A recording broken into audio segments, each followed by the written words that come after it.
Linguistic hierarchy. So, how the languages are positioned within a language policy, what are the different types of functions that are ascribed to them, and what learning opportunities are available for the people to learn them. And not only this, how the language is developed and prepared to take on functions related to the modern technology. All these things set up a linguistic hierarchy. Now, if we come back to the question of Pakistan and its language policy, then the linguistic hierarchy is very clear to everyone. So, English is at the top as the official language of the elite, followed by Urdu, the language in the urban areas, also a connective language for the urban areas, but not in interior areas, one has to keep in mind. And then come the other indigenous languages, whatever they might be. Now, one has to keep in mind that the linguistic status is not the status of one language in relation to the other, but it is symbolic of the relative power and prestige of the speakers who know these languages.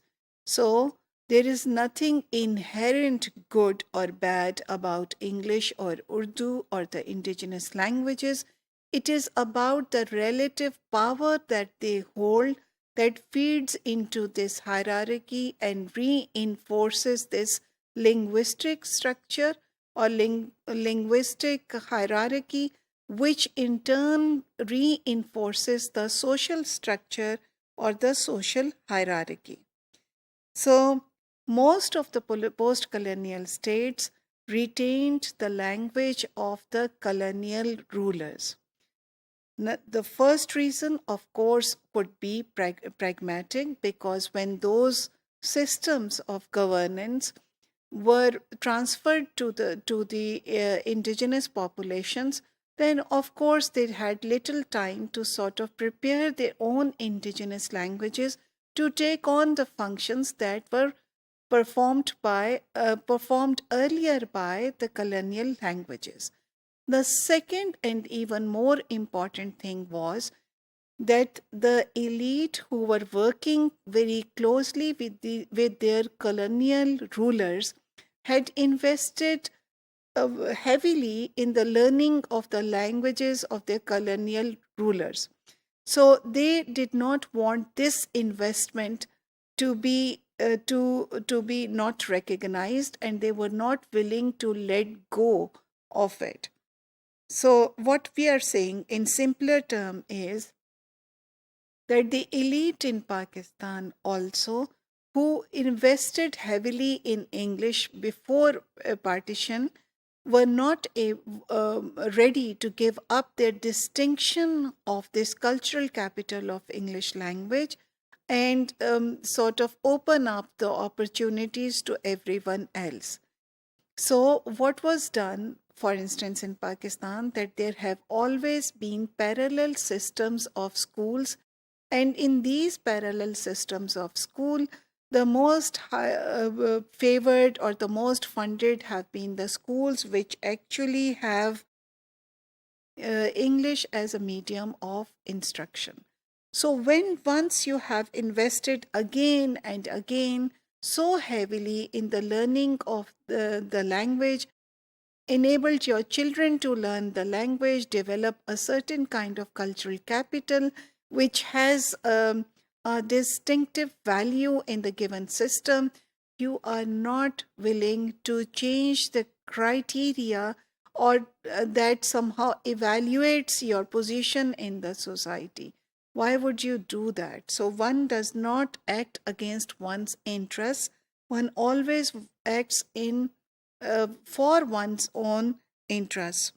So what it led to was it set off certain ideologies about the superiority of one language over the other. it set off certain linguistic and social hierarchies that are very much here even now, and the position of English language was augmented by the power of again the Western world, and augmented by the globalization, where you needed to depend on these Western knowledge, where you want to maintain your relationship with them, and then you wanted to sort of participate in these globalizing effects and globalizing processes. The result of this is that, of course, English is as important as ever. Urdu is also important because the number of Urdu speakers is quite large. The number of Sindhi speakers is also quite large, and if the linguists say that they are likely to survive.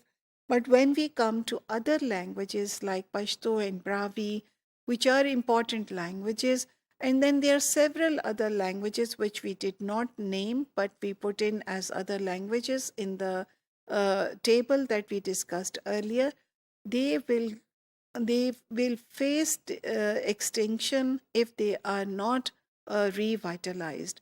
So one question might also be, do we want them to be revitalized or strengthened, and why is that? What purpose would it serve?